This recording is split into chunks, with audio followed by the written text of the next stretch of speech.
بسم اللہ الرحمن الرحیم۔ دوستو، کیا حضرت ابوبکر صدیق رضی اللہ تعالی عنہ نے خلافت کی خواہش کی تھی؟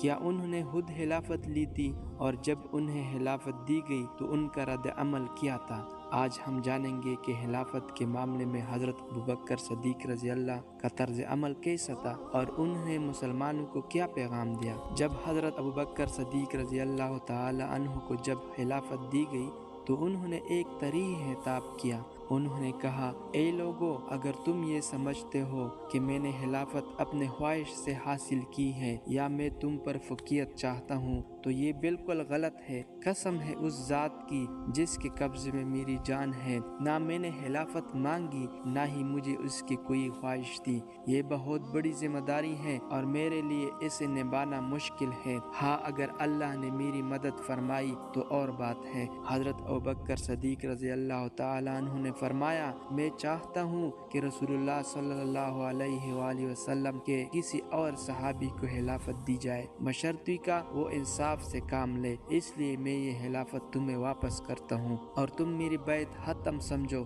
تم جیسے چاہو خلیفہ مقرر کر سکتے ہو، میں تو بس ایک عام مسلمان کی طرح تمہارے ساتھ رہوں گا۔ یہ سن کر تمام مسلمانوں نے کہا، اے رسول اللہ صلی اللہ علیہ وآلہ وسلم کے خلیفہ، اللہ کی قسم آپ ہی ہمارے سب سے بہترین آدمی ہیں۔ جب سب نے خلافت برقرار رکھنے پر اصرار کیا تو حضرت ابوبکر رضی اللہ نے لوگوں کو نصیحت کرتے ہوئے فرمایا، اے لوگو، اسلام میں کچھ لوگ خواہش سے داخل ہوئے اور کچھ مجبوری میں، لیکن اب سب اللہ کی پناہ میں ہیں۔ تم سب کوشش کرو کہ قیامت کے دن اللہ تمہیں کسی کے حق تلفی کے بارے میں نہ پوچھے۔ اگر تم دیکھو کہ میں غصے میں آ گیا ہوں تو مجھ سے دور ہو جانا، کہیں ایسا نہ ہو کہ میں غلطی میں کسی کو نقصان پہنچا دوں۔ انہوں نے مزید کہا، اپنے غلاموں کو اور نوکروں کی کمائی کا جائزہ لیتے رہو کہ وہ حلال ہے یا حرام، کیونکہ جس گوشت کی پرورش حرام مال سے ہو وہ جنت میں داخل ہونے کے قابل نہیں ہوتا۔ اور ہاں، میری نگرانی کرنا، اگر میں سیدھے راستے پر چلوں تو میری مدد کرنا، لیکن اگر میں غلطی کروں